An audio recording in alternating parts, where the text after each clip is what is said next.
The dust had settled long ago, but the room still looked as if time had paused mid-breath.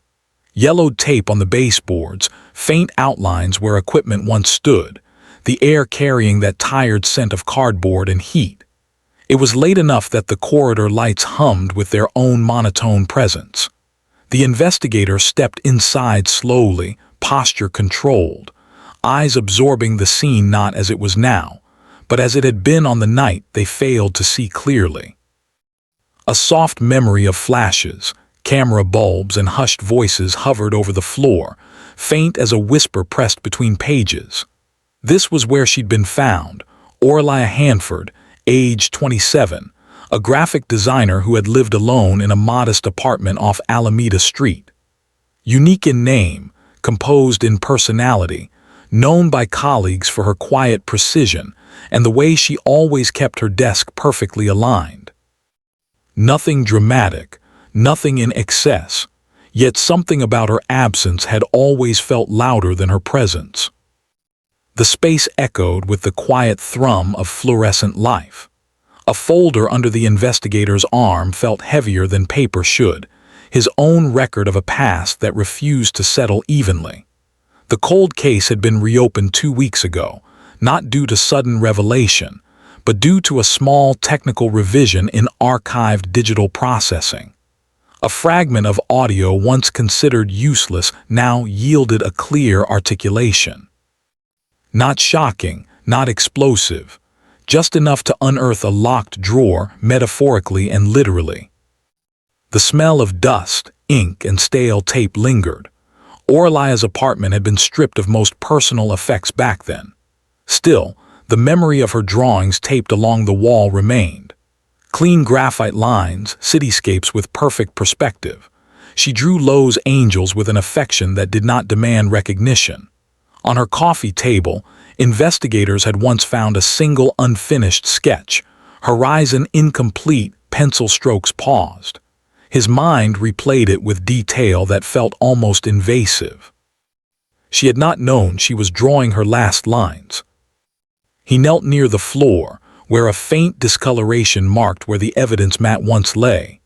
No melodrama, no sudden recoil. Just the precision of the past mapped against his present posture. He ran a finger across the dusted plank, careful as if touching memory rather than hardwood. The silence did not demand emotional collapse, but something inside him tightened just slightly, like a stitch pulled too far. Her photo was the first item he removed from the folder. Not the one used in press releases, but the one taken when she first moved into this unit, smiling in natural light, quiet but unmistakably alive.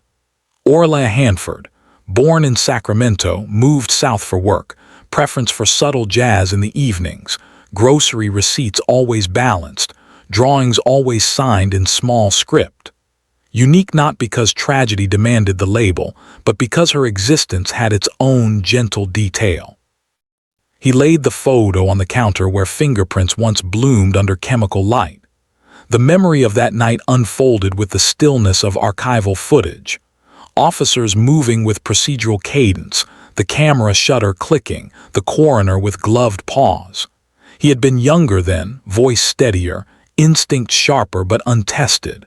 He remembered thinking, it shouldn't have happened here, not to someone whose patterns suggested no fracture. Back then the cause had appeared clear. A break-in gone oddly methodical, no sign of ransacking, nothing taken except one cassette tape from the shelf. Strange, yes, but not enough to challenge the initial conclusion. Case is close when logic is neat. People move on when time asks them to, except some details refuse compliance. He opened the second document, a statement handwritten from her former manager at the design studio, lines slightly crooked, ink fatigued. She worked late that week, something on deadline. Thursday she seemed quieter, not upset, just withdrawn. He had read those lines many times. What was missing was what mattered, not fear, not confrontation, nothing hinting at someone entering her world, just quiet, discreet. His fingers hovered over the paper's margin. The weight of guilt wasn't dramatic, it was procedural. He had not failed loudly, only silently, clinically.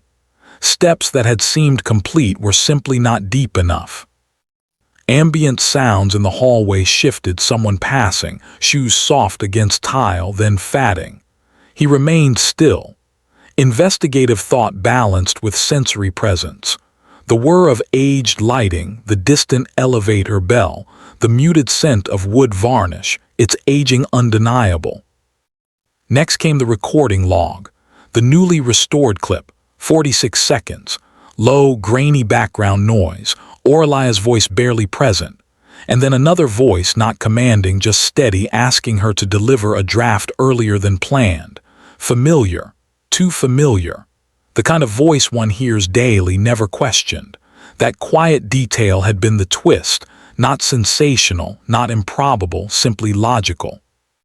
Someone in her ordinary circle, someone unremarkable in record, someone invisible through familiarity. When he replayed it in the lab earlier that week, he had paused halfway through, not because of shock, but because the tone triggered something buried. That soft, even cadence belonged to a colleague, her colleague, whose name he had documented and interviewed in 1998 without suspicion. A simple workplace interaction then, meaningless, a word that now felt overly confident. He sifted through the transcript, a single note annotated recently by the tech who recovered the clarity, no distortion this time, voice identifiable. They had run it 4 times, matched with an archived HR voice sample. No confetti burst of revelation, no dramatic collapse, just alignment. He walked further into the room, choosing to stand by the window where city haze pressed against glass. Outside, neon wires hummed, traffic pulsed with routine indifference. Lowe's angels moved, unaware of the quiet shift in a decades-old thread. He recalled visiting her desk at the studio back then. Tidy, edges squared, pens aligned. She had been disciplined without rigidity, calm without absence. When colleagues were interviewed, they described her with comfortable simplicity. She was kind. She stayed late sometimes. She listened more than she spoke. Nothing lurid, nothing sensational. Yet behind those mild recollections sat a truth. Someone had noticed her enough to plan proximity. That person had been at the office the next morning with steady composure, offered condolences, signed the group card, attended the memorial, stood in group photos, face untroubled, posture respectful. The investigator placed the final document on the counter. The arrest warrant issued quietly, served 3 days ago. The news would break soon. Headlines simple, muted. The city would read it over coffee, perhaps nodding at the closure of a forgotten chapter. But in this room, nothing felt resolved. He tried to recall the colleague's original interview. Minimal, procedural, nothing off-key. She left around 9, the voice had said. We were finishing edits. Paused, then added, she seemed fine. Hesitant, but not suspiciously so. At the time, hesitation was attributed to grief and shock. Now, with audio clarified, the same voice in different context condensed everything. Not a confession, but a presence. Proximity disguised as routine. He returned to the photo, Aurelia, sunlight on her cheek, eyes holding that patient expression. He wondered if she had sensed anything at all, whether her final night contained dread or just ordinary tasks.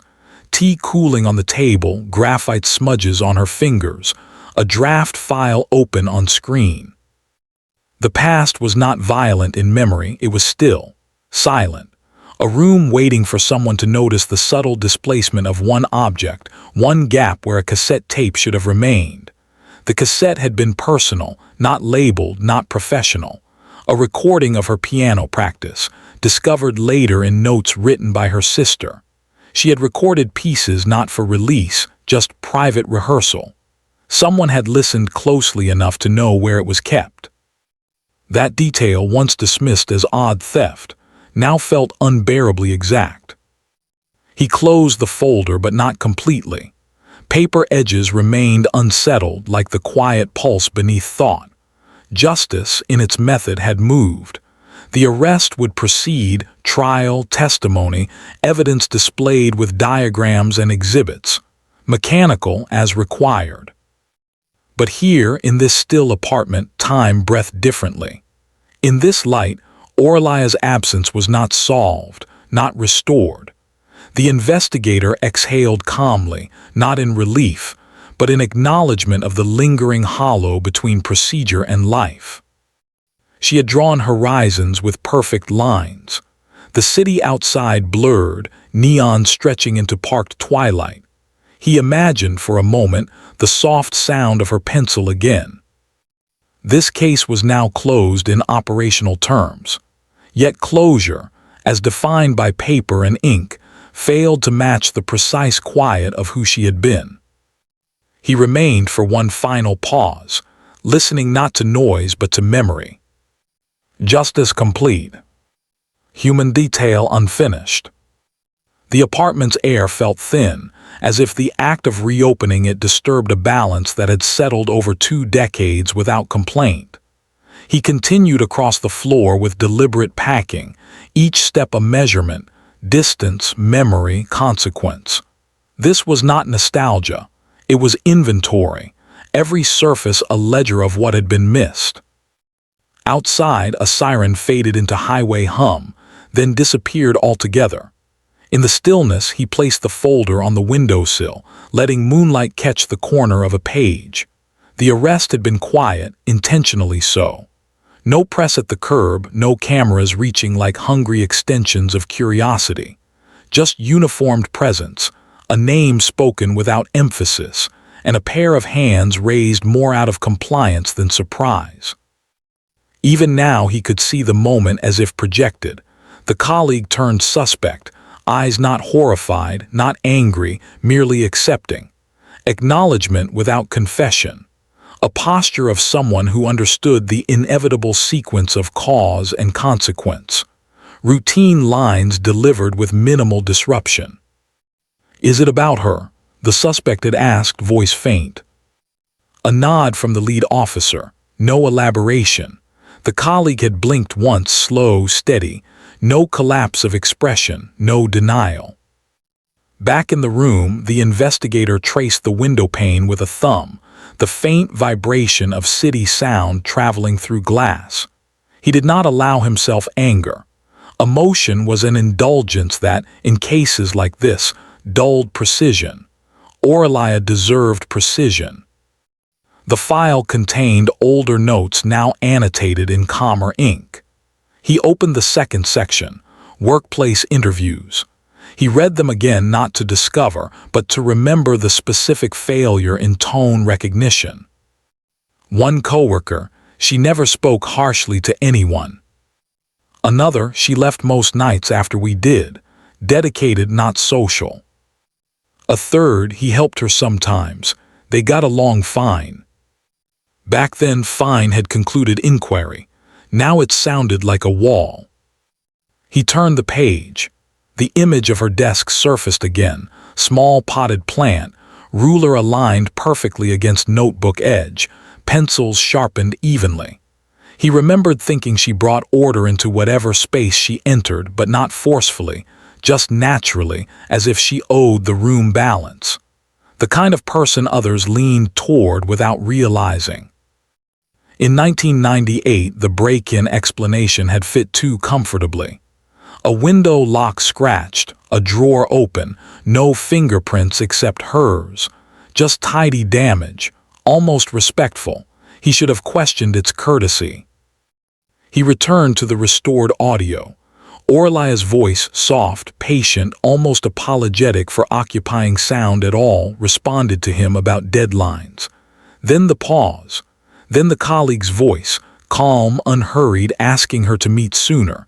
A specific phrasing, "I'll come by, easier that way."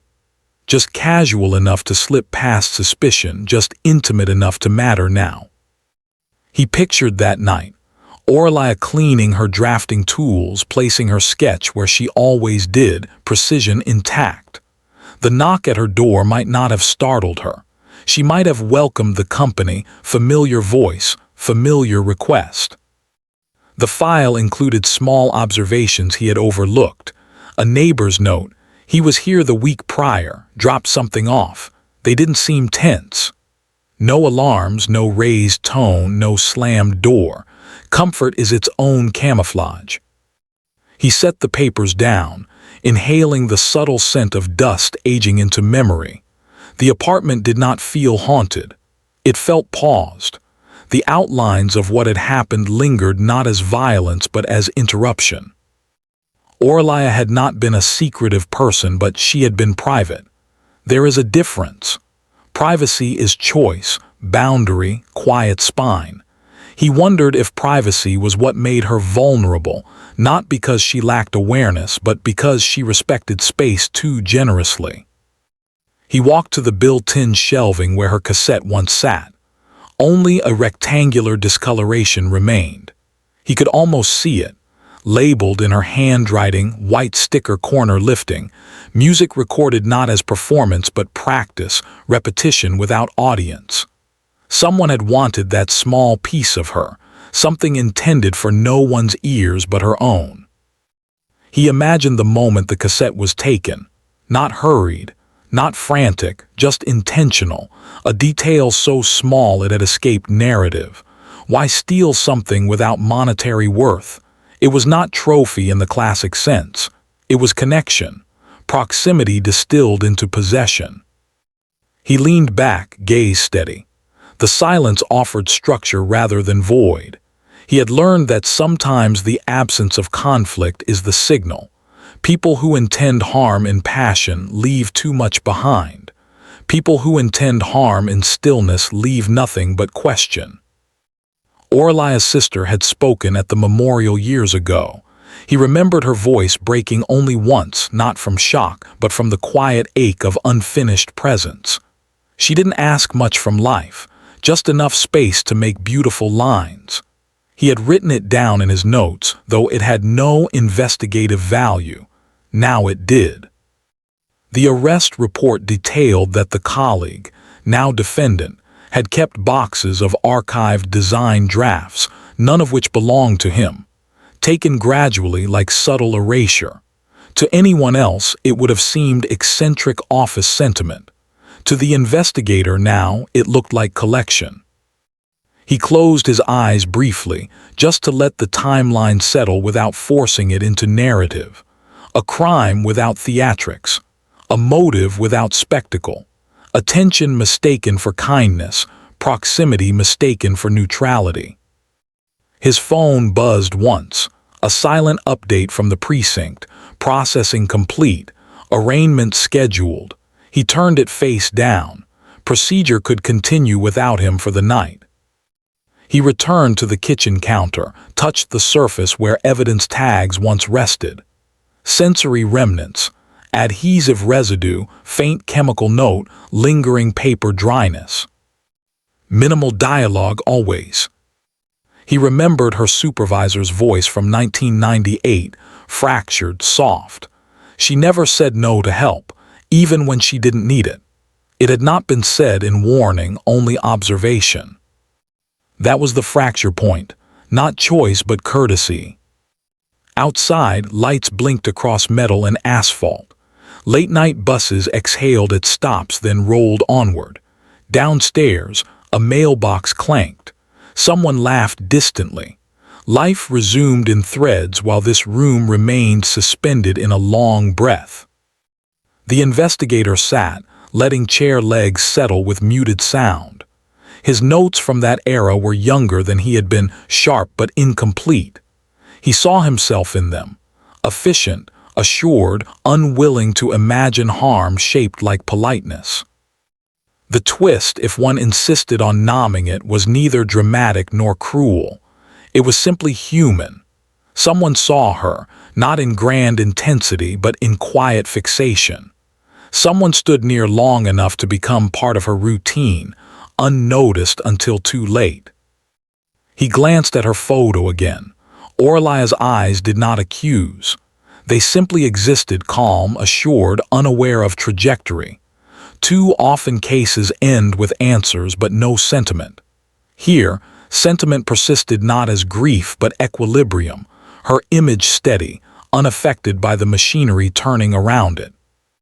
He stood once more, folder in hand. The apartment did not need him anymore.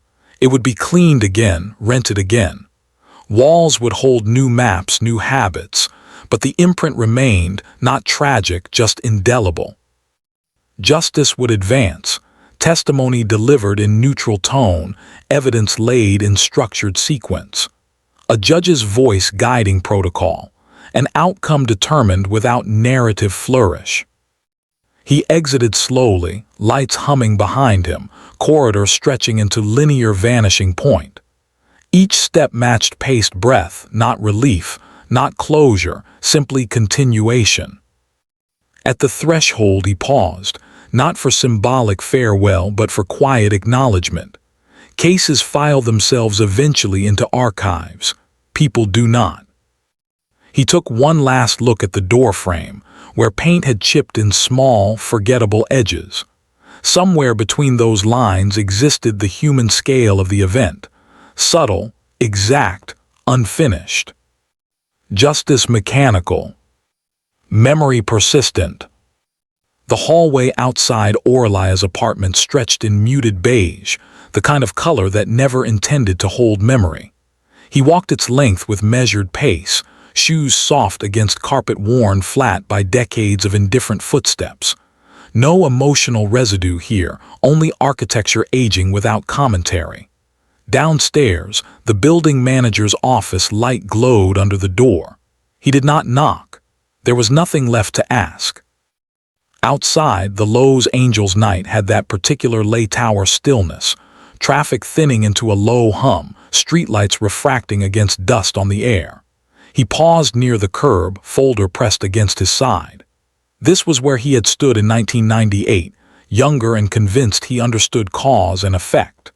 Reporters had crowded then, voices clipped and urgent, lenses capturing a scene they would forget by the end of the week. Even then, he had felt the disconnect between attention and truth. Cases like hers disappear quietly, not because the world is cruel, but because time insists on forward momentum. He did not drive away immediately. He leaned against the car door, breathing in the faint scent of warm asphalt and night-blooming jasmine from a nearby fence. The contrast felt fitting, beauty edging the unremarkable. Aurelia's life had been like that, quiet radiance, not spectacle. The streets had changed since her death. New cafes, new paint, new tenants, but the geography of the memory remained intact. A set of blocks leading to her workplace, a bus line she occasionally took, a corner market where she bought tea and blank sketch pads. He saw the path clearly, mapped not in tragedy but in repetition. He drove without destination, letting the city carry him. Neon districts, shuttered storefronts, distant music from a rooftop bar that still had hours to burn.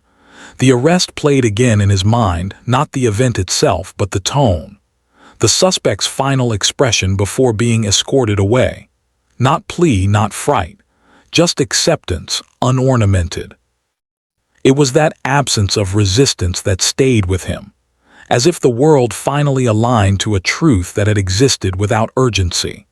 The colleague had continued life in the years after the crime, promotions, relocations, quiet weekends, ordinary grocery receipts. No further harm, no escalation, no confession until silence itself made confession unnecessary. He turned onto Broadway, passing the old design studio where Aurelia spent most of her waking hours.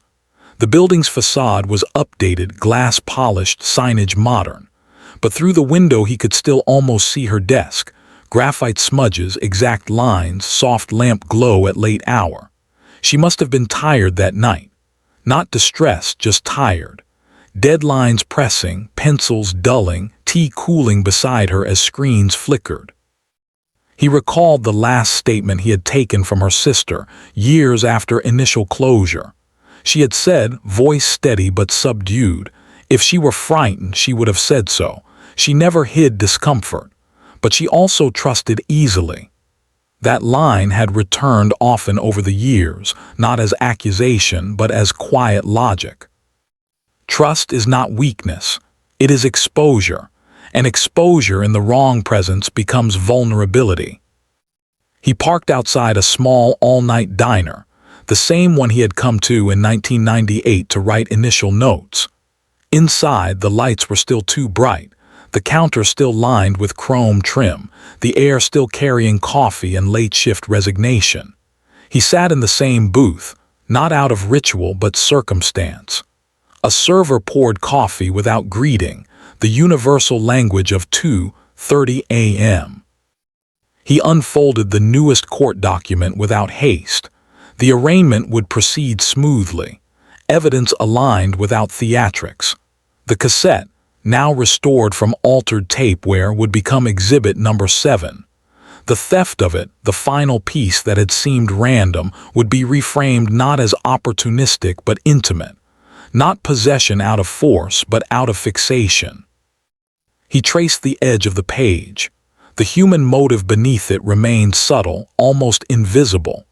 The colleague had admired her, not in frantic obsession, but in soft, consuming observation. He had been near enough to know her habits, her hours, her routines. He had entered her space not with intrusion, but with familiarity. He remembered the suspect's final words before arrest, barely audible, delivered without collapse. She was kind. No justification, no denial. Just that unadorned truth. And perhaps that was why the crime had not continued, not expanded into further harm. It had not been rooted in malice but in a quiet, misaligned attachment. The kind that sees but does not understand boundaries. Outside, a bus wheezed to a stop, then rolled onward, leaving exhaust and soft echo behind. The city resumed itself. The diner clock clicked minute to minute, its rhythm indifferent. He let the silence settle between steam and fluorescent hum. Aurelia's sketches had been archived by her sister.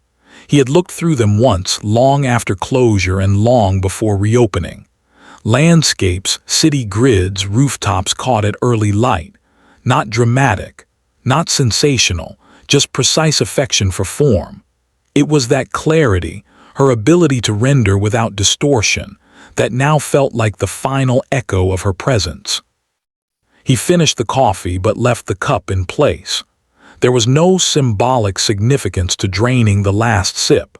Some things do not need cinematic framing. Back in the car, he did not play music. Sound would have interfered with the equilibrium of thought. Instead, he drove toward the courthouse, though he had no reason to be there tonight. He just wanted to see the steps, the place where, in a matter of days, a quiet truth would become public record. Cases do not end with revelation. They end with paperwork, signatures, dates, and sentences measured in years. But people, victims, investigators, families, do not conclude in such neat increments. He parked at the curb, engine ticking in cooling metal. The courthouse loomed in calm geometry. This was where justice would unfold, unburdened by emotional context. Exhibits displayed, questions asked, answers logged. The jury would listen with detachment, as they should. The verdict, when it arrived, would be delivered in phrasing designed to minimize sentiment. He did not need to attend. His part had been completed. Identification, articulation, presentation. Yet something in him remained unsettled, not in turmoil, but in quiet recognition that justice and understanding function separately. Justice names, dates, sentences. Understanding lingers in the space a person once occupied. He imagined Aurelia walking these city blocks in the soft hours before deadlines, her bag slung over shoulder, pencil case inside, horizon lines forming in her mind. She would never have expected her life to become narrative, certainly not this one. He rested his hand on the dashboard, grounding himself not in sorrow, but in clarity.